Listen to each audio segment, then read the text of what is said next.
Hi everyone, welcome to JavaScript interview questions and answers. This is part D, and here we will discuss some few questions. First one is, how do you handle CORS in JavaScript? So first of all, what is CORS? CORS means cross origin resource sharing. Okay, so what does it means? CORS का मतलब रहता है cross origin resource sharing. जब एक website किसी दूसरी domain या server से डाटा फैच करती है, ओके, तो ब्राउजर क्या करता है, CORS पॉलिसी लगा देता है. ठीक है, इट मीन्स वो डायरेक्टली एक्सेस नहीं करने देगा. अगर हमारे पास एक वेबसाइट है, वो किसी और डोमेन पे से डाटा फैच करने की कोशिश करती है, तो ब्राउजर अलाउ नहीं करता. इसके लिए अगर हम चाहें कि हमें इसको अलाउ करवाना है, तो हमारे पास दो मेथड्स होते हैं. एक हम कर सकते हैं यूजिंग बैकएंड, जो हमारा डेवलपर है, या तो वो बैकएंड से रिजोल्व कर सकता है इसको, ठीक है, या वो कर सकता है फ्रंट एंड से. तो बैकएंड से कैसे करेगा वो? हमारे पास रहता है access control allow origin. Okay, इसको हमें सेट करना पड़ता है हेडर्स में. ठीक है, और इसकी वैल्यू हम प्रोवाइड करते हैं स्टार. ओके, तो इसका मतलब क्या रहता है? स्टार का मतलब होता है कि सब अलाउड है. ठीक है, मतलब वो एक्सेस कर सकता है.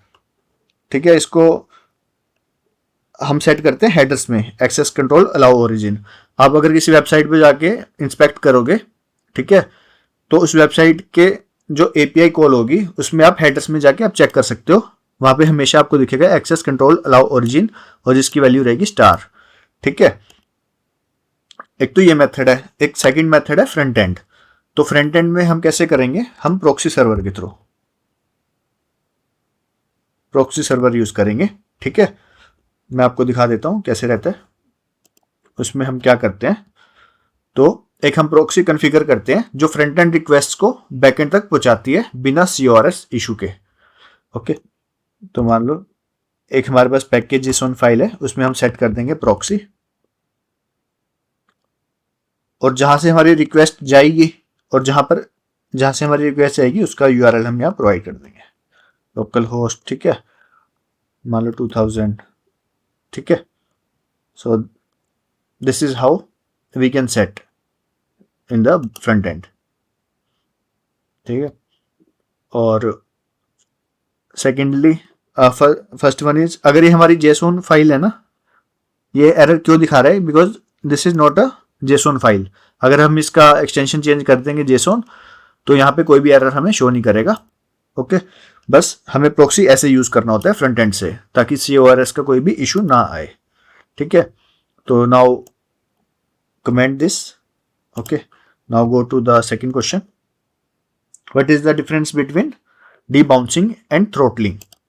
Okay, so debouncing and throttling दोनों परफॉर्मेंस ऑप्टिमाइजेशन के लिए यूज होती हैं.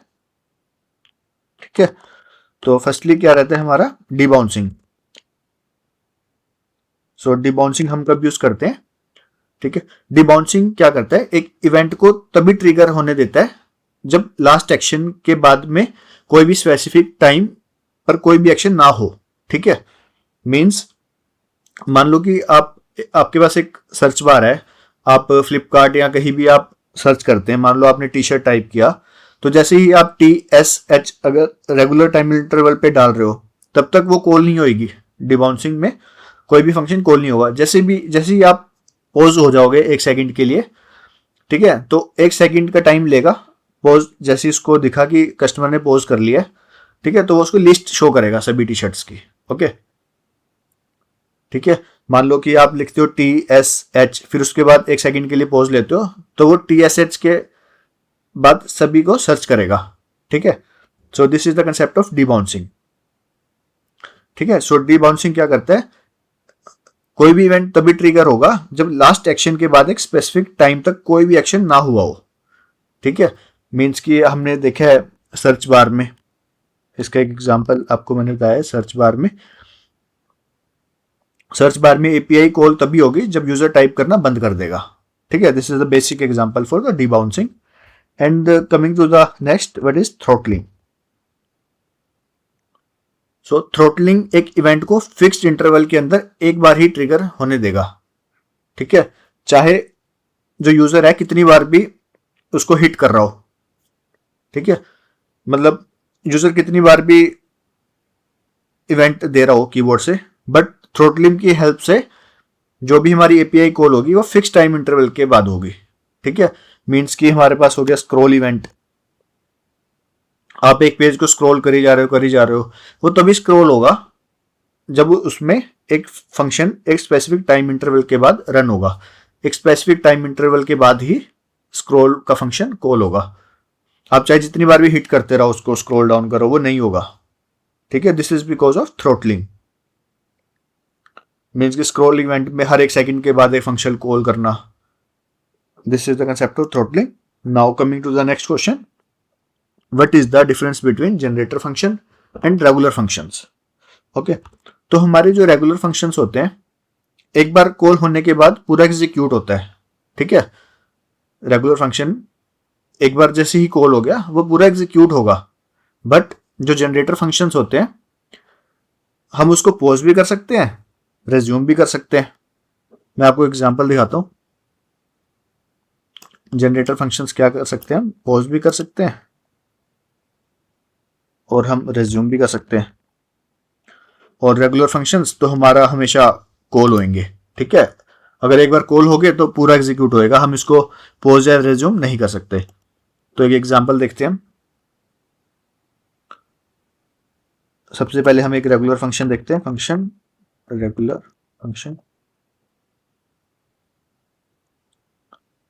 ठीक है। ये क्या रिटर्न कर रहा है, सिर्फ एक स्ट्रिंग रिटर्न करेगा जिसमें लिखा होगा हेलो, ठीक है। तो हम यहाँ क्या करेंगे, इसको प्रिंट करेंगे, यहां से इसको हम कॉल कर लेंगे।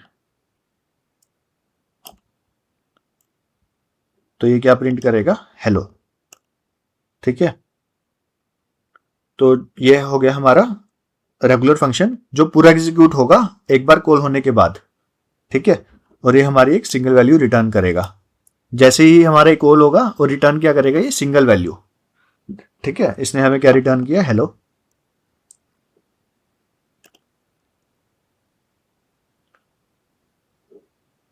सो रेगुलर फंक्शन हमारा पूरा एग्जीक्यूट होता है और सिंगल वैल्यू को रिटर्न करता है। So now let's see generator functions. तो जनरेटर फंक्शंस क्या होते हैं, ये जो हमारे फंक्शन होते हैं जनरेटर फंक्शंस, ये हम कैसे डिफाइन करते हैं, यूजिंग फंक्शन एस्ट्रिक्स, ठीक है। ये हमारा सिंटेक्स रहता है, function syntax, function asterisk keyword होते हैं हमारे, ये जो डिनोट करता है this is a generator function, ठीक है। और इसमें हम क्या यूज करते हैं, हम इसमें यील्ड यूज करते हैं, ठीक है। तो यील्ड क्या करता है, पॉज करने के लिए कोई भी जो भी हमारे फंक्शन है, ठीक है, तो जो उसमें यील्ड होता है वो एक वैल्यू को पॉज करके रिटर्न करता है, ठीक है। तो इसमें हम मल्टीपल टाइम्स हम रिटर्न कर सकते हैं, बट रेगुलर फंक्शंस में एक ही बार हम रिटर्न करेंगे और वो फंक्शन एग्जीक्यूट होना फिर बंद कर देगा। So now let's see generator function example, function star, ठीक है। तो ये बन गया हमारा जनरेटर फंक्शन, जनरेटर फंक्शन,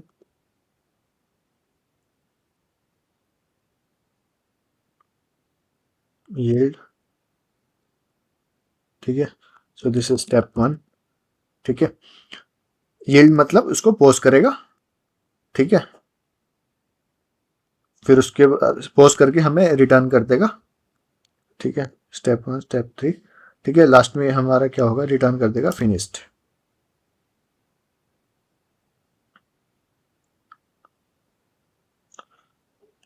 ठीक है। अब हम इसको एक वेरिएबल में स्टोर कर लेते हैं ताकि हम उसको एक्सेस कर सकें। Const gen equals to generator function, ठीक है। अब हम कंसोल करेंगे gen dot next, using next, ठीक है।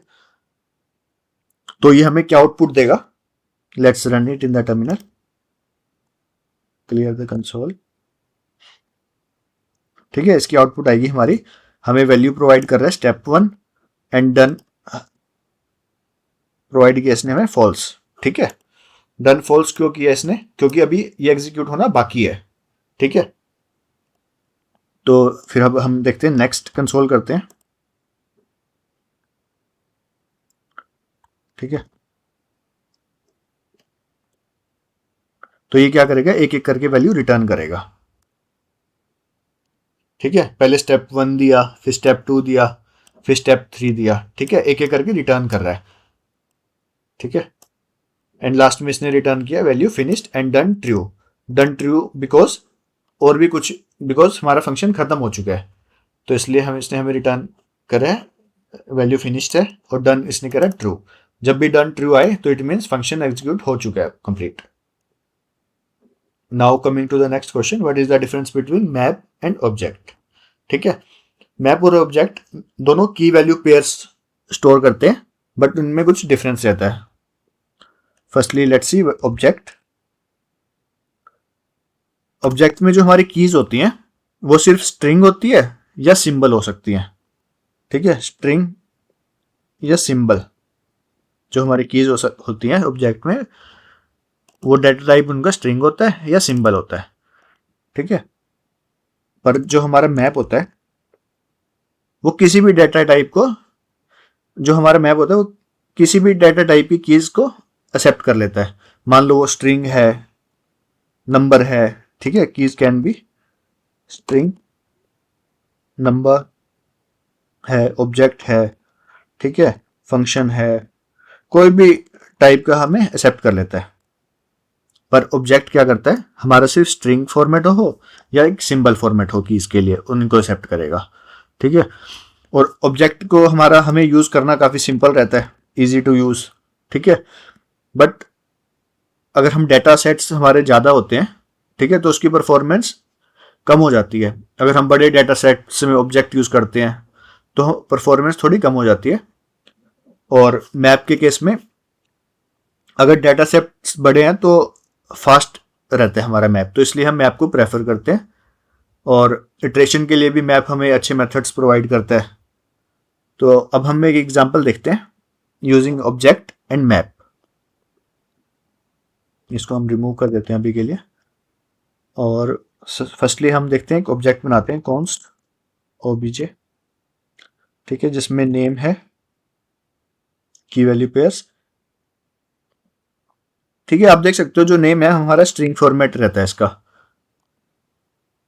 ठीक है, हम यहाँ पे 20 नहीं कर सकते इसको, एज को यहाँ पे 20 हम ऐसे नहीं दे सकते, हमें स्ट्रिंग फॉर्मेट में ही देना पड़ेगा as. Okay, by default string format रहता है, पर ये मैप के केस में नहीं होता। मैप के केस में हमारा जो कीज होती हैं वो किसी भी फॉर्मेट में हो सकती है, whether it can be object, number. ठीक है, अब हम यहाँ पे प्रिंट करेंगे ओबीजे डॉट नेम। ठीक है, तो ये क्या प्रोवाइड करेगा हमें, आउटपुट कशिश। तो ये एक एग्जांपल था ऑब्जेक्ट का। अब हम एग्जांपल देखते हैं मैप का। तो मैप के केस में हम क्या करेंगे, मैप बनाएंगे using const map is equals to new map. ठीक है, हमने एक मैप बनाया, तो मैप में हम सेट करते हैं map dot set name, set करते हैं नेम, हम ऐड करते हैं कशिश। ठीक है, एक तो इसने स्ट्रिंग फॉर्मेट एक्सेप्ट कर लिया। ठीक है, अब हम इससे एक्सेप्ट करवाएंगे नंबर फॉर्मेट। जो एज है, ठीक है, इसकी जो हम की दे देखो हमने इसकी की दे दी नंबर में, और हम इसमें ऐड करते हैं एज इज नंबर। नंबर, ठीक है, आप देख सकते हो इसकी की हमारे पास नंबर है, बट ऑब्जेक्ट के केस में हम की को नंबर फॉर्मेट में नहीं दे सकते, हमें स्ट्रिंग में ही देना पड़ेगा। ठीक है, ये यूज होता है हमारा मैप का। अब हमें इसकी आउटपुट प्रिंट करानी है, हम करेंगे कंसोल मैप डॉट गेट 42। तो ये हमें क्या प्रोवाइड करेगा, एज इज अ नंबर।